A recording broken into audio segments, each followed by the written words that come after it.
Salutations, y'all. This is Tyger Songbird here. So I decided to go on here and do a little bit of podcast hosting for a little bit because I wanted to do something as an update. It's been a while since I've been on here, and I'm kind of going to explain a couple things as to why I haven't been on as much. Just kind of didn't feel like it was a good timing. I've been trying to wait for the right time, perfect time, and been going through a lot of things currently on unemployment right now, currently looking in between jobs. So this whole summer's kind of been a job hunt and a job search, and so far I haven't really landed anywhere, but I'm still looking and still, pounding the pavement and stuff. But I'm gonna kind of want to do some more things now that I'm kind of out of, that my old job, and I'm gonna talk about some different stuff from here on out because I've been really interested. This week kind of hit a little bit harder. I kind of mentioned last time that I was applying to be the Jeopardy clue writer position, but I did not get that job, unfortunately. So that job did not come to me. So I am unfortunately not going to be the next Jeopardy clue writer. Um, Such is life. I guess just move on. It hurt because I really wanted that job. It was a dream job for me, but it didn't work out. So I'm just going to have to go on and find something else and dealing with a lot of rejections and stuff like that. So been having a lot of stuff mentally going on with that I needed to really work through. But you know, I kind of got some advice like this just never going to be a perfect time. So you just got to make it the right time. So I'm just going to go ahead and kind of do my thing and got to go on some things and discuss more.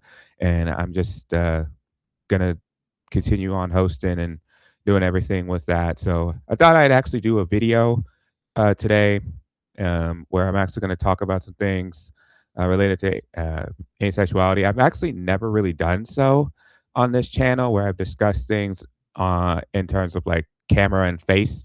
So I'm actually going to do a little bit of that. I actually have a video series I'm actually going to do where I'm going to talk about signs that I knew I'm asexual. I actually published on my Medium page like a top 10 signs I knew I'm asexual. So I'm actually going to do like a video series where I'm going to discuss how I knew I'm asexual, all the different things that I did in the past, or all the things I knew, all the moments in the past that would have, alerted me or should have alerted me to thinking, wow, I'm asexual. But now in hindsight, I look back and like, yeah, that's definitely like myself being asexual in that moment. So I'm going to kind of do that and go forward with that. So this kind of will be, I guess, the first installment of that. This will be the first episode of that. Um, and I'm really kind of excited for this because I genuinely love being able to just talk about asexuality in general. Everybody knows kind of, you could see my flag in the back. If you don't know who I am, if you know the name Tyger Songbird, I've been on different publications talking about asexuality, talking news articles about asexuality, news around the world. I published probably over 30 plus articles about LGBTQ rights, particularly about asexuality in the media, particularly asexuality in the news. I'm actually going to have a new article due out very soon. We're going to be talking about a case involving Niger that criminalized asexuality, the first nation to actually ever do so by name. So I'm actually going to talk about that when that drops. So anticipate that in the near future. That's going to be a big moment.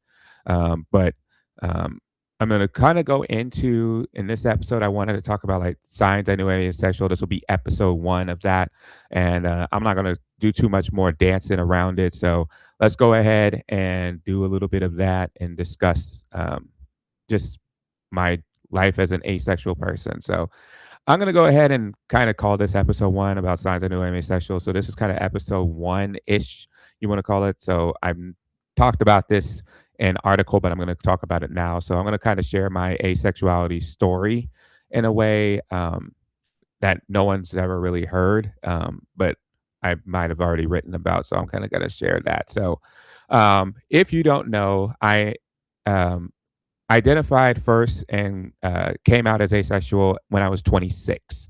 I'm currently 36 now. You can clearly tell by my like facial hair, beard. I need to go shave. So I'm 36 now. So I've been asexual for now a decade.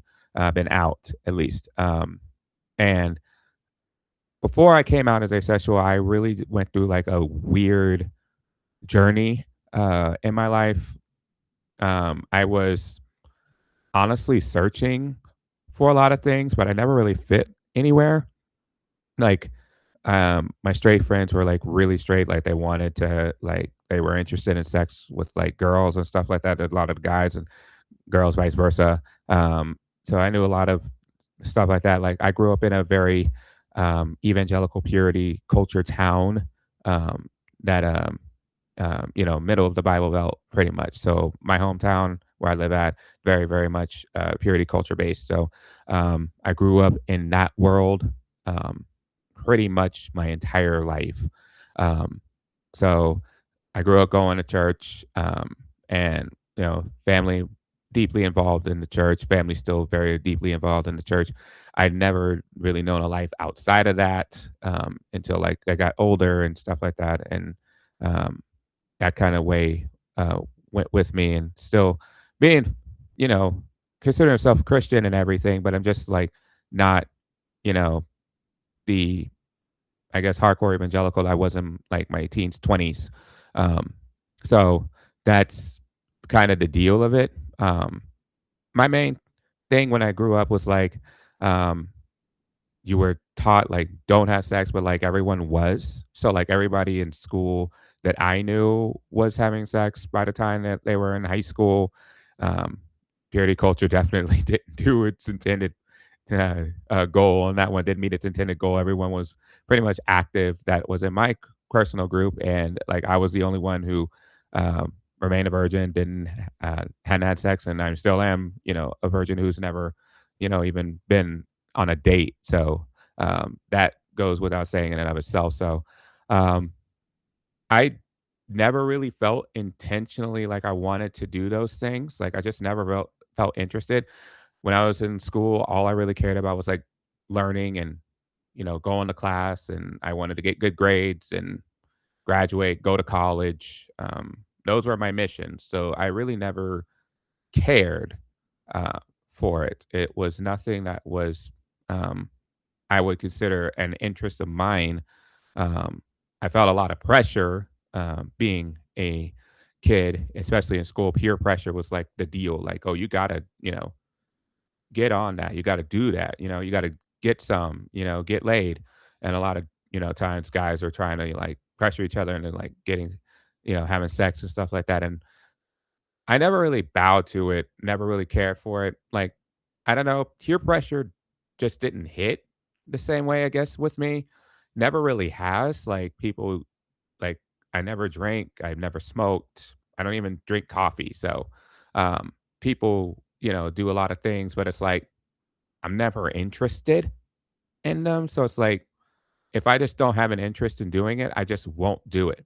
Like, it's, like, not a big deal to me. It's like, "Oh, you can. It's fine. You do you." I have friends who go out and drink. I go out to trivia nights, go to bars and play trivia, and my friends go out and they drink, and but they understand, like, they respect me as a person, so they're not, like, gonna force me to, um, drink. They're not gonna push me into a situation that I don't wanna be in, so it's never gonna be a deal for me, like, "Oh, you know, let's go out and have a couple drinks." They're like, "Nah, I know that's not, like, what you're about." So, they're not gonna do all that, but I will still have a good time, um, and then I just don't really feel like I need to drink to do that. I just don't care for it. It's not a big deal for me, and I'm not really interested in it.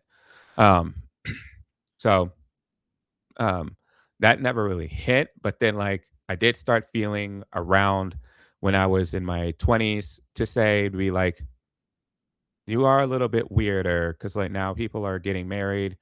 As soon as I got out of, like, college, people are, like, getting married. There was a deal about, like, if you get married, you gotta get your MRS degree, get married, and, start having, a wife, kids, or, a spouse, and, start having children, making your family. Um, which is something I never even had interested in, so I never wanted to have kids, so that never really was a deal for me.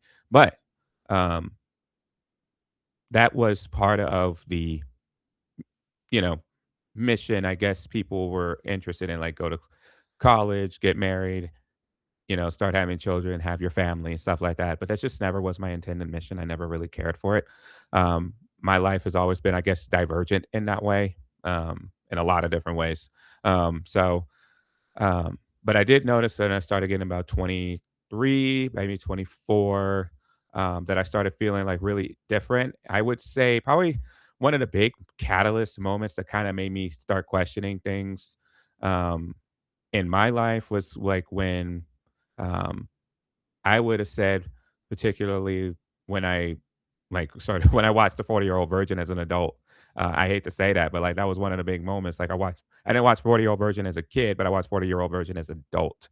And I kind of watched like how people were talking about like the Andy Stitzer of the world and all that stuff. I watched like Never Been Kissed, which is the Drew Barrymore film. So I started watching. It's like, do people really think people are weird like that? And I started noticing like yeah, a lot of people are, like, super sexually active, and I just never thought it was a deal, like, I just thought it was like, "Okay, not that big a deal, not everyone's really gonna be interested in it," but then I started noticing, "Oh, yeah, everybody is doing it, and now everybody's having kids, everybody's having, stuff like that," and I'm like, people are starting to put the pressure on me, like, "When are you gonna do it? Like, when are you gonna have kids?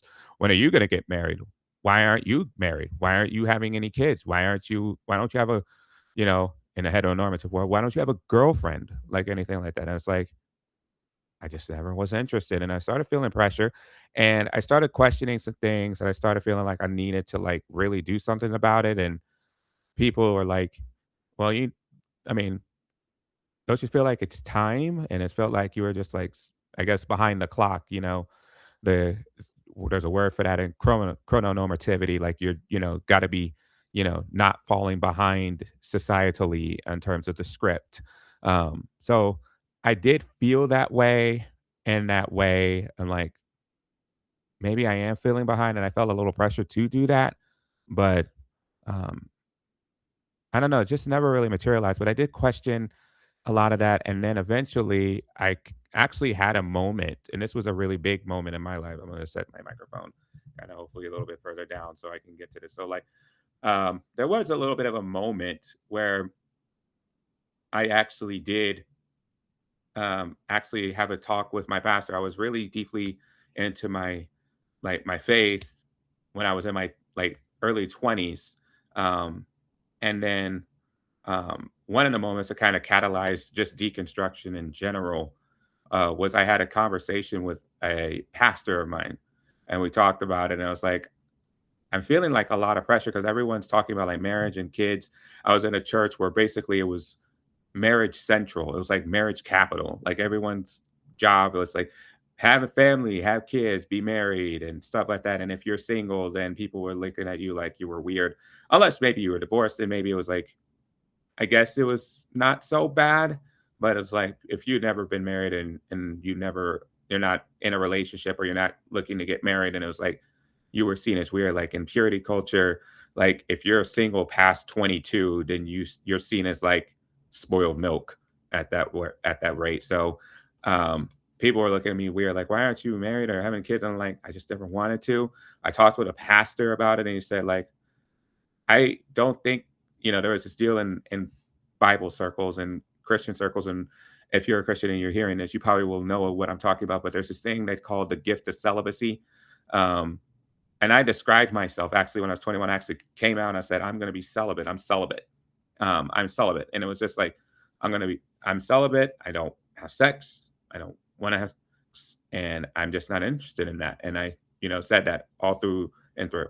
And I talked with a pastor who said, I don't really think people have the gift of singleness. And I don't really think people are, due to have that or that. And I'm like, and it really hit me hard because it's like, I didn't want to have to marry, but like, in a way, I'm being like disaffirmed in my decision. And it's like, I didn't want to do that. Like, I thought I'm like doing the right things, like, biblically and Bible speak, like Jesus and Paul said not to get married or not to have sex. And it's like, Jesus basically died an asexual virgin at the age of 33. And I'm like, why are people telling me this is the wrong thing to do? Why are so many people like telling me? And he was basically telling me, you just need to go out there and start dating and get married, start getting prepared and get married soon. And I'm like, I don't want to do that. I didn't, my heart of hearts. I had a like contemplative heart to heart. Am I wanting to get married?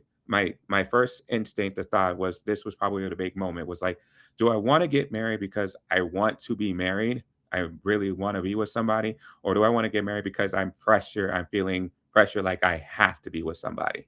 Um, and that was when the moment hit um, that things started to crumble around me. Like I had a deep Christian phase, and I started realizing everything that I believed might have been a lie, or maybe the church I grew up in was not telling the truth, or maybe that the faith I thought I had was not right, or something of that nature.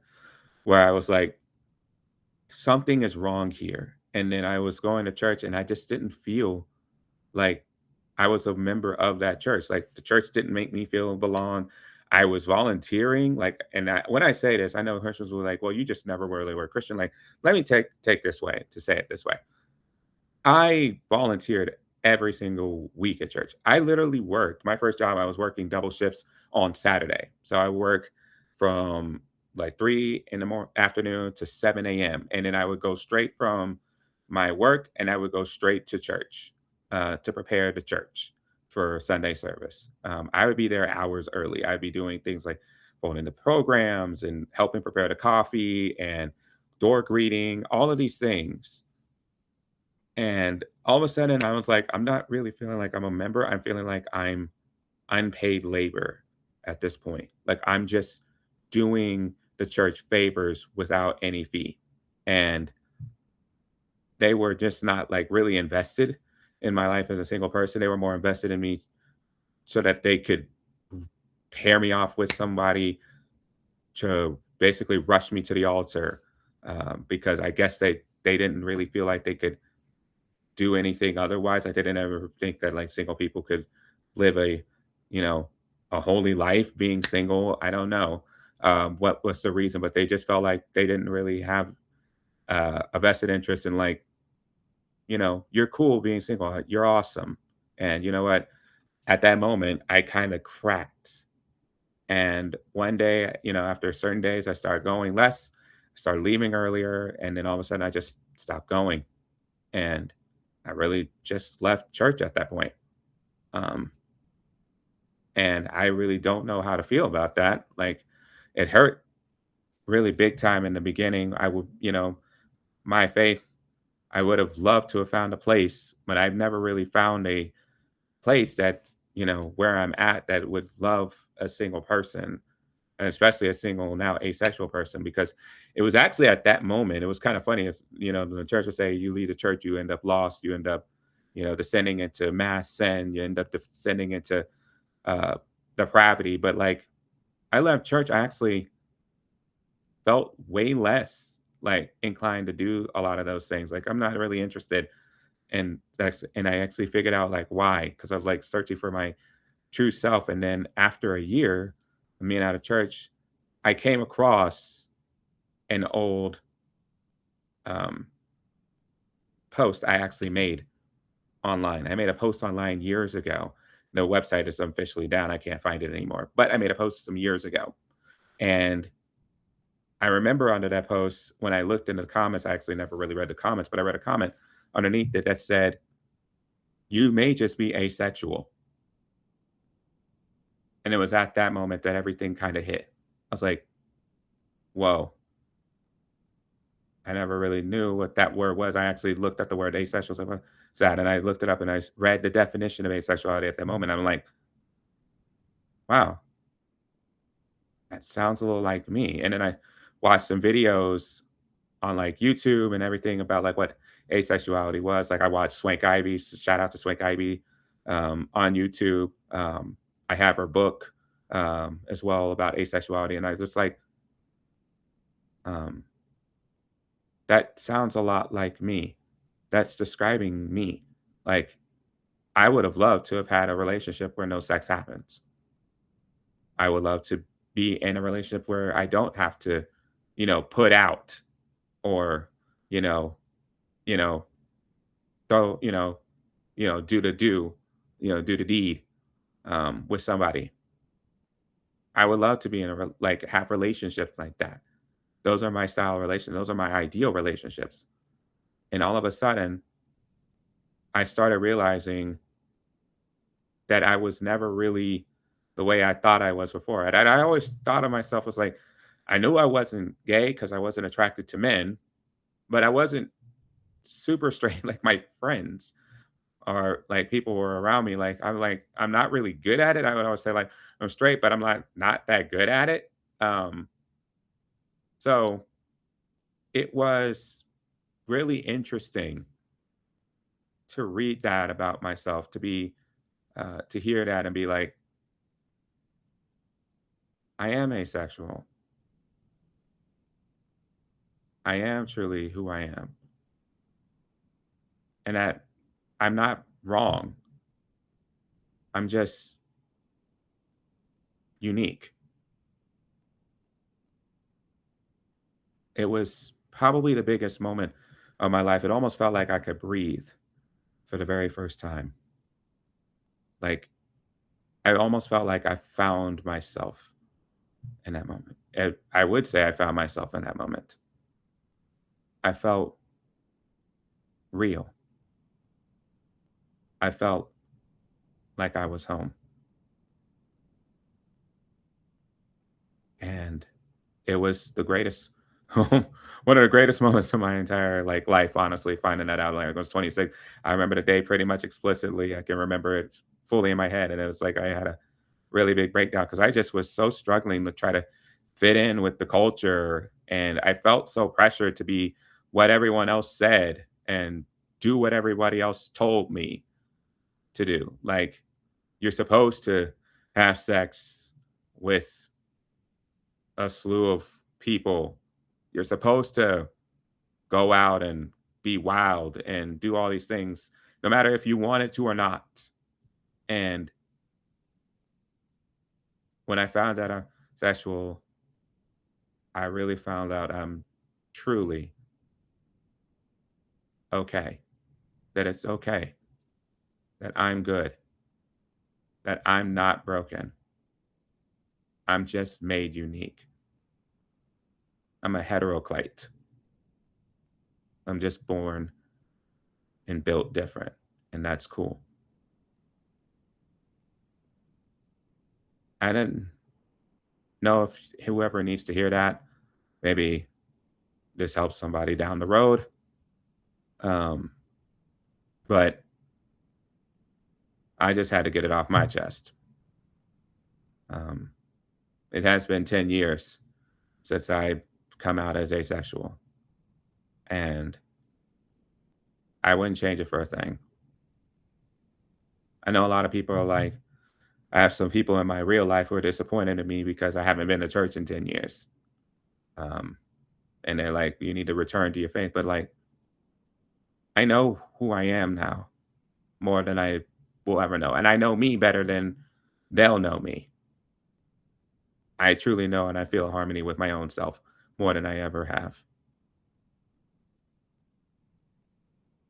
And I'm not going to accept, people telling me that I need to, fix this about me, that I need to be in some sort of, you know, romantic or sexual relationship that I don't want to be in. I know this about me now. And I know that also there are so many other people like me too. I'm not alone in this.